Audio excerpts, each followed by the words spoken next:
The courtroom froze when the sound echoed, a cop's hand slamming across a black female Marine's face. Gasps tore through the room. Lawyers stood up. Someone shouted, "Did that just happen?" She didn't scream. She didn't stumble. She didn't beg. She stood there in silence, jaw tight, eyes steady, trained for war, now humiliated in a place meant for justice. The officer smirked, badge shining, power dripping from every breath he took. He thought the uniform on his chest made him untouchable. But what he didn't know was that the woman he just slapped had been trained to face chaos and respond with absolute control. And in the next few seconds, that courtroom would witness a power reversal no one was ready for. Before we continue, comment your city or country below, hit like, and subscribe, because this channel stands for truth over authority and justice that can't be silenced. Her name hadn't been called yet, but everyone in the courtroom had already noticed her. She sat upright on the wooden bench, shoulders squared, hands resting calmly on her knees. Her posture wasn't forced, it was ingrained. The kind that comes from years of discipline, early mornings, and learning how to stay composed when everything around you is chaos. She wore civilian clothes, but nothing about her presence felt ordinary. This was Staff Sergeant Alana Brooks, United States Marine Corps. She wasn't in court for violence. She wasn't accused of resisting arrest. She wasn't there for anything that justified the tension thick in the air. It had started 3 weeks earlier with a routine traffic stop, a cracked tail light, flashing lights, and an officer who approached her car already irritated. The exchange had turned cold fast. Questions became commands. Commands became accusations. When she calmly asked why she was being spoken to with hostility, the situation escalated. Now, that same officer stood across the room. Officer Gregory Hale leaned against the rail near the prosecution table, arms crossed, jaw clenched. He didn't look nervous. He didn't look worried. He looked bored, like this was just another stop he expected to walk away from untouched.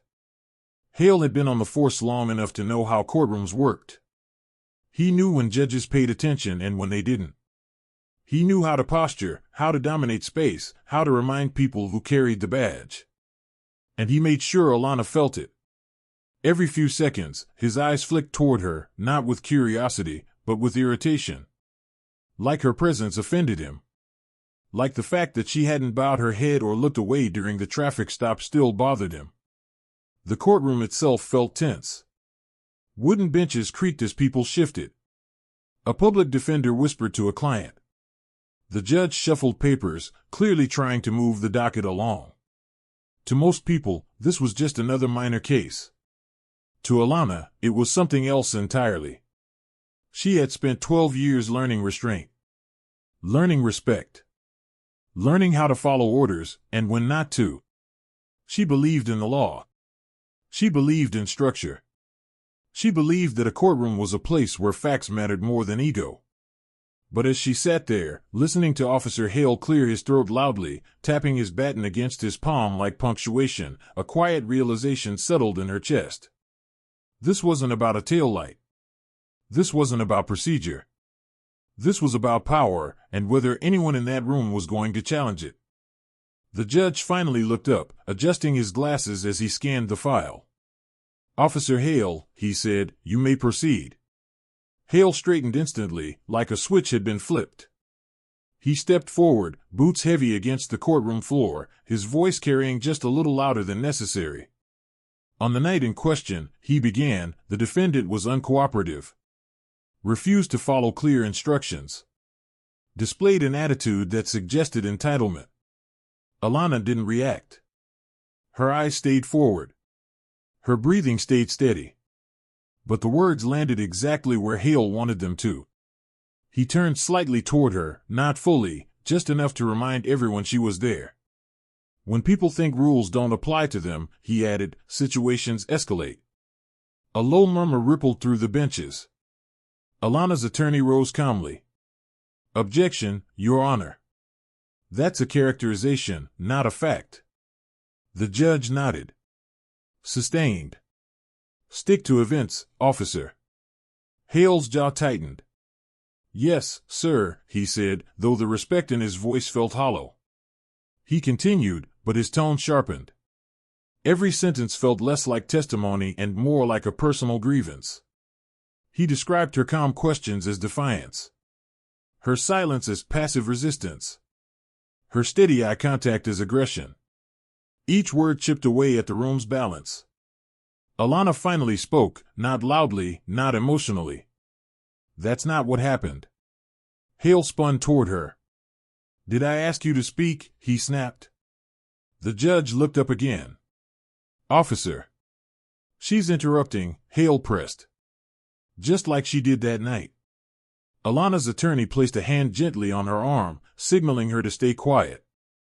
She did. But something in the room shifted. People leaned forward. A woman in the back shook her head slowly. Even the clerk stopped typing for a moment. Hale took another step closer to Alana's table. Too close. You military types think your training makes you special, he said, voice low but cutting. In my city, my badge outranks whatever uniform you wore. The judge banged his gavel. Officer Hale, watch your tone. Hale raised his hand slightly, palms out, a show of compliance. But his eyes burned. Of course, Your Honor, he said. Then, under his breath, just loud enough to be heard, he muttered. Respect has to be taught. Alana felt it then. That tight pressure behind the ribs. That warning Marines learn to recognize before things explode. She stayed still. But the line between authority and abuse was thinning fast, and everyone in that courtroom could feel it. The judge turned back to the file, flipping a page, momentarily focused on dates and citations. That was all the opening officer Hale needed. He stepped fully into Alana's space now, no pretense left. The courtroom lights reflected off his badge as he leaned in, his voice dropping, no longer testimony, no longer official. You really don't know when to stay quiet, do you? He said. Alana looked up at him for the first time since proceedings began. Her expression didn't change. No fear. No anger. Just controlled awareness. I'm here to tell the truth, she replied calmly. Hale let out a sharp laugh. Truth? He shook his head. People like you always think you get special treatment. Her attorney stood up. Your Honor. But Hale cut him off, pointing at Alana. She's doing it again. Challenging authority. Same behavior as the stop. The judge raised his head. Officer, return to your position. Hale hesitated. Just for a second. And in that hesitation, something in him snapped. He leaned closer, his voice turning bitter. You should have remembered your place. Before anyone could react, before the gavel could fall, before a word could stop him, his hand came up. Slap. The sound cracked through the courtroom like a gunshot. Alana's head turned slightly from the impact. Not violently. Not dramatically. Just enough to prove it happened. For a split second, no one moved. Then the room erupted. Oh my God. Did he just hit her? You can't do that. The judge shot to his feet. Officer Hale. Bailiffs surged forward instinctively, unsure of who they were supposed to restrain. Hale stood frozen, chest rising fast, eyes wide, not with regret, but with shock at his own action. Then his face hardened. She was being disrespectful, he said, voice tight. I was restoring order. Alana felt heat bloom across her cheek. She tasted blood. But what surged through her wasn't rage. It was training. Years of drills. Years of discipline. Years of learning how to respond to sudden threat with precision, not panic. Her body moved before her mind finished the thought. One step forward. A pivot of the hips. A single, controlled strike, fast, clean, devastating. Her fist connected with Hale's jaw. He went down instantly, his body hitting the floor with a dull, final thud. Gasps turned into screams. Someone yelled for a medic. Someone else shouted, "Get the judge." The courtroom dissolved into chaos. But in the center of it all, Alana stood still. Her hands were at her sides. Her breathing steady. Her eyes locked forward. "I was assaulted," she said clearly, her voice carrying above the noise. "I reacted to a physical threat." Hale didn't move. The badge that had moments ago gleamed with authority now lay crooked against his chest, powerless. And in that frozen moment, everyone in the courtroom understood the same thing. This wasn't a loss of control. This was the instant where abuse met consequence, and authority collapsed under its own weight.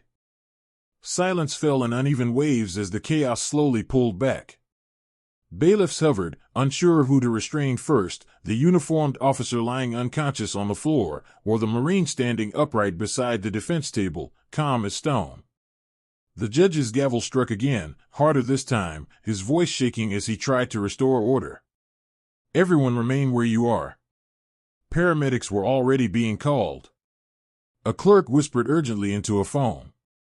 The public gallery buzzed with disbelief, people leaning toward each other, asking the same stunned question in different ways. How did it come to this? Alana didn't move. She knew better than anyone what the next few minutes would decide. The judge turned to her slowly. "Ma'am," he said carefully, "state your name for the record." She straightened, not defensively, but formally. "Staff Sergeant Alana Brooks," she said. "United States Marine Corps. Active duty." That changed the air in the room. A man seated near the back, who had been silent until now, rose to his feet. He wore a plain suit, no badge visible, but the way bailiffs immediately glanced toward him said everything.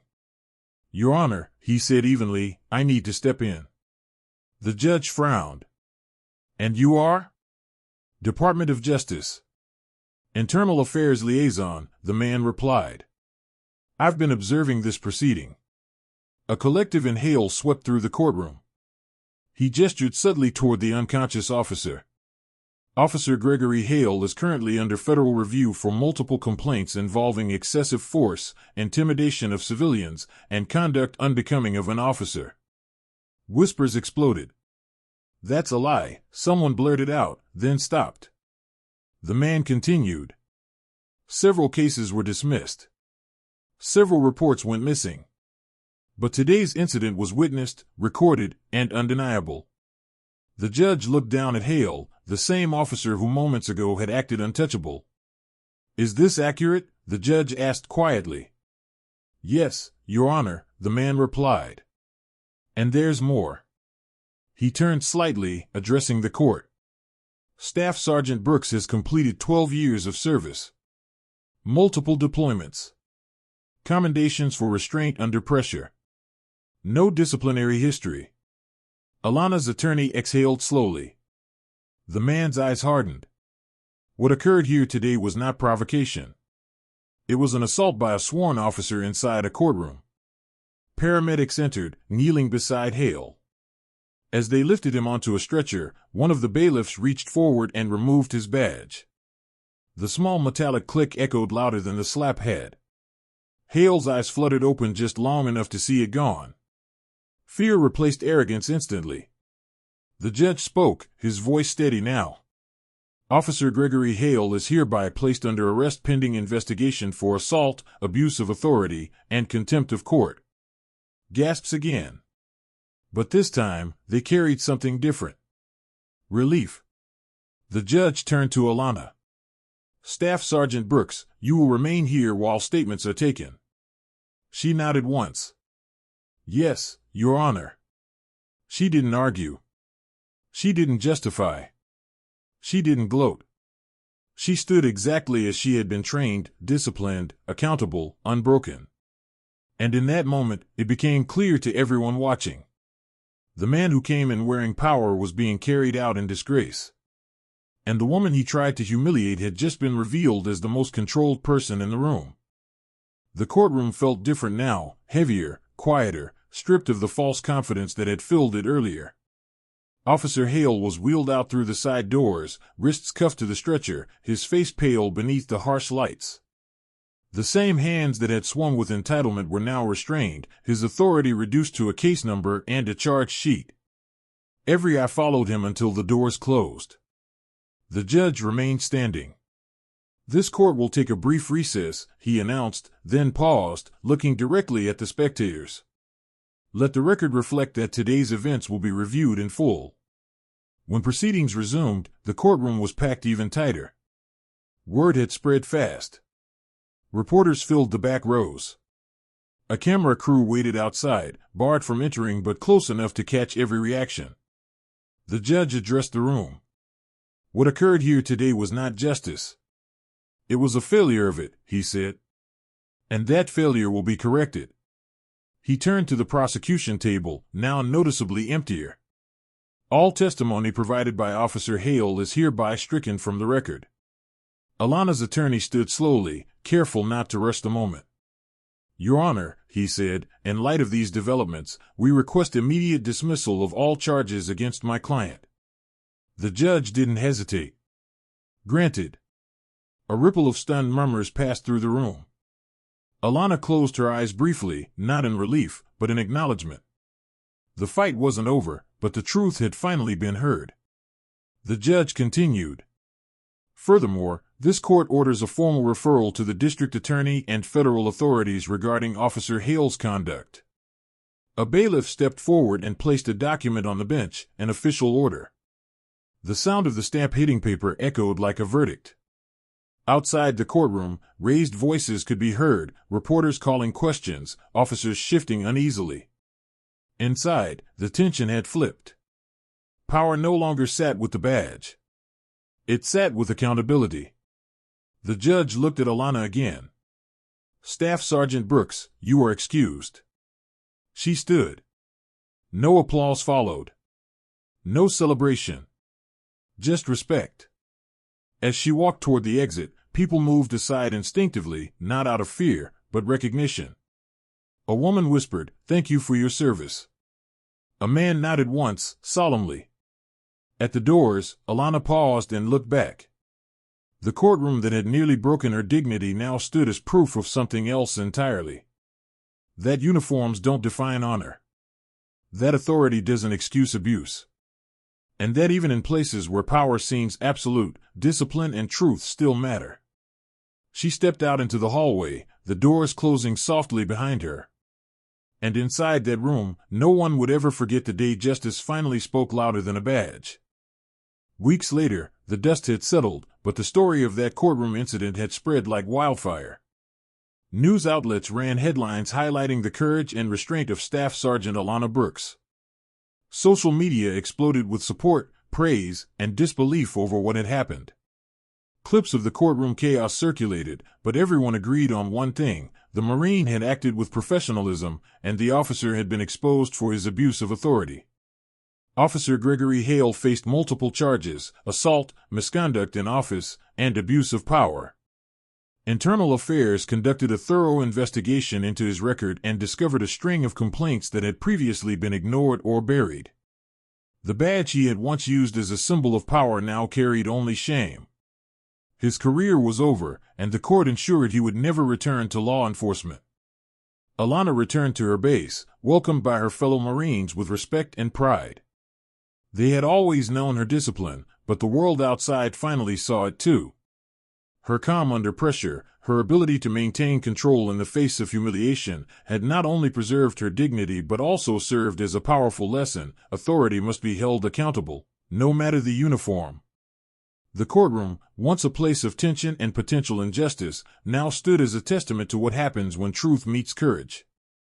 Witnesses and bystanders who had been silent now shared their support openly. People began to understand that real justice wasn't about brute force or intimidation. It was about integrity, accountability, and standing firm in one's principles. Alana never sought recognition or reward. What mattered to her was that the message was clear: abuse of power can be challenged, and dignity can be preserved even in the most trying circumstances. The Marine story became an emblem of hope for anyone facing intimidation, a reminder that courage, discipline, and the unwavering pursuit of truth can topple even those who seem untouchable. In the end, justice had been served.